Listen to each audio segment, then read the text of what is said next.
کہ کلمہ لا الہ الا اللہ اللہ کا محکم قلعہ ہے، اور جو اس قلعے میں داخل ہو گیا وہ امن و امنیت میں ہے۔ اور اس کے بعد امام نے فرمایا مگر یاد رکھو اس کی کچھ شرطیں ہیں، اور ان شرطوں میں سے میں ایک شرط ہوں، یعنی امامت ایک شرط ہے، ولایت ایک شرط ہے۔ حضرات گرامی دیکھیں، امام کو جو موقع ملا ہے اور امام نے اس موقع کا جو بہترین طریقے سے استفادہ کیا پیغام پہنچانے کا، جیسا موقع ملا، آٹھ امام کو جو موقع ملا آپ نے اسی مختصر سی حدیث میں آپ نے پیغام پہنچا دیا، پورا مکمل اسلام اس چند کلموں میں امام نے پہنچا دیا۔ تفکر توحیدی امام نے ان چند کلمات میں پہنچایا ہے۔ دیکھیں اگر امام کے پیغام کو اور فلسفے حکمت کو اگر سمجھنا چاہتے ہیں کہ امام نے اس حدیث کا انتخاب کیوں کیا تھا، کہ دیکھیں ابتدائی اسلام میں کہ جب اس پیغمبر نے سارے مشرکان مکہ کو خطاب کیا، کہا اگر میں کہوں کہ اس پہاڑ کے پیچھے ایک لشکر ہے تو مجھ پر بھروسہ کرو گے یا نہیں؟ تو انہوں نے کہا کہ بالکل ہم بھروسہ کریں گے آپ۔ کیا اس کے بعد کہا قولوا لا الہ الا اللہ تفلحوا، کہو لا الہ الا اللہ کہو اور فلاح پالو۔ بس یہ سننا تھا، مشرکان عرب ناراض ہو گئے اور انہوں نے لا الہ الا اللہ نہیں کہا، چلے گئے۔ یعنی کیا مشکل تھی ان کے لیے کہ کلمہ فقط لا الہ الا اللہ کہنا تھا، فقط کلمہ لا الہ الا اللہ۔ اس کے بعد پیغمبر نے فرمایا تفلحوا، فلاح پا جاؤ، اس لا الہ الا اللہ میں فلاح ہے، نجات ہے۔ مگر انہوں نے نہیں مانا۔ کیوں؟ اس لیے کہ مشرکان عرب جو ذہنی طور پر جو فکر میں گرفتار تھے وہ یہ فکر تھی کہ ان کے پاس 360 بت موجود تھے، انہیں اگر ان بتوں میں اضافہ کرنا ہو تو ان میں کوئی مشکل نہیں تھی، تم بتوں میں بت اضافہ کرتے جاؤ، کوئی مشکل نہیں ہے۔ مگر انہیں مشکل ایک خدا کی تھی۔ یہ ایک خدا کو ماننے کے لیے وہ راضی کیوں نہیں تھے؟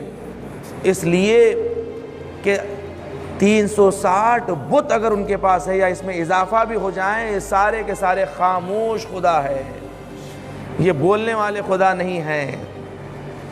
اگر بول سکتے ہیں تو ہم بولیں گے، یعنی ان خداؤں کی تصویر کے پیچھے ہم قانون چلائیں گے، ہم آمریت کو چلائیں گے، جباریت کو ہم چلائیں گے۔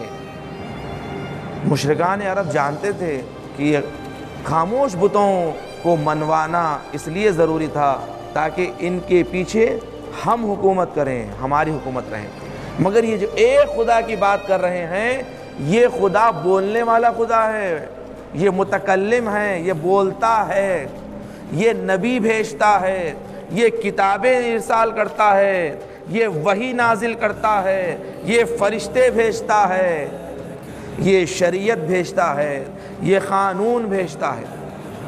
یعنی اس خدا کے مانتے ہوئے آپ اپنا قانون نہیں چلا سکتے، آپ کے چبوترے بند ہو جاتے، آپ کی دکان بند ہو جاتی اگر آپ اس خدا کو مان لیے۔ اگر آپ کو اپنے چبوترے چلانا ہے، اپنی بات منوانا ہے، تو پھر آپ خاموش خداؤں کو منوائیں تاکہ اس خاموش خداؤں کے پیچھے ہم حکومت کر سکیں۔ یہ فلسفہ تھا۔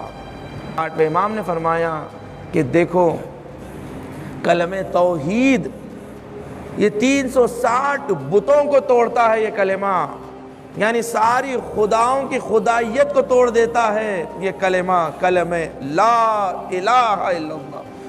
کوئی خدا نہیں ہے، کوئی چبوترا نہیں ہے، کوئی فتوے نہیں ہیں۔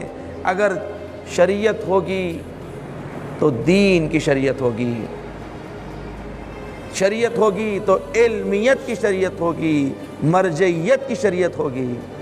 چبوتروں کی شریعت نہیں چلے گی اور پھر اس کے بعد فرمایا دیکھو توحید تنہا نہیں ہے، اس توحید کے لیے شرطیں ہیں، اس توحید تک پہنچنے کے لیے وسیلہ چاہیے، راستہ چاہیے، تم توحید تک نہیں پہنچ سکتے، اس کا وسیلہ ہم ہیں، بشرطہا و شروطہا۔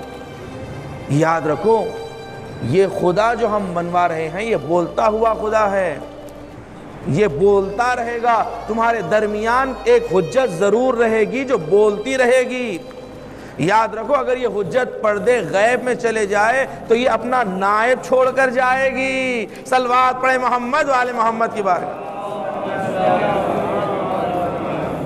یہ اپنا بولتا ہوا نائب چھوڑ کر جائیں گے، یہ شرائط قرار دیں گے کہ دیکھو ان شرطوں کے ساتھ ہم پردے غیب میں ہیں، ان شرطوں کے ساتھ ایسے کو ماننا جو ہمارا ہے، نہ چبوتروں پہ بیٹھنے والا ہے، چوراہوں پر بیٹھنے والا ہے، کہ کسے مانو؟ یعنی غیبت میں بھی تمہیں تنہا نہیں چھوڑا گیا، غیبت میں بھی تمہاری اوپر سرپرستی دی گئی ہے، ایسے کی سرپرستی کہ جس کے پاس علم ہو، جس کے پاس تقوی ہو،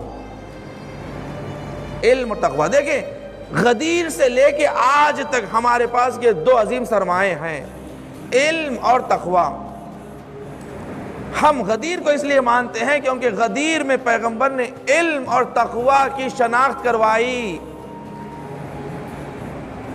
باب مدینۃ العلم کی شناخت کروائی کہ دیکھو باب مدینۃ العلم کو تمہارے درمیان چھوڑے جا رہا ہوں۔ یاد رکھو یہ اصول ہے ہمیشہ کے، ہمیشہ رہبر وہ ہوتا ہے کہ جس کے پاس علم ہو، نالج،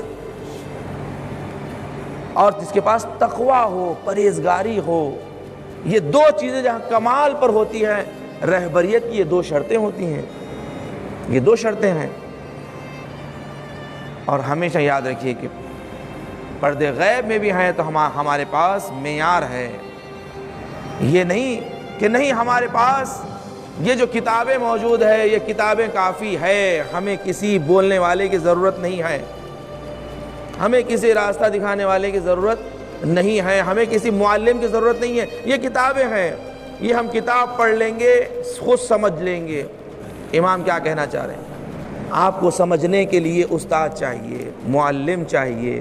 اسلام نے ہمارے لیے ایک ایسا انتظام کیا ہے کہ دیکھو کہ کلمہ لا الہ الا اللہ شرط ہے، مگر یاد رکھو بشرطہا و شروطہا، یہ اللہ کی حجتیں ہیں، اور اللہ کی حجتوں تک پہنچنے کے لیے بھی پھر وسیلے چاہیے۔ ہر کسی کے ذریعے تم اللہ کی حجتوں تک نہیں پہنچ سکتے ہو، ہر کسی کے ذریعے تم اللہ کی حجتوں کا کلام نہیں پہچان سکتے ہو۔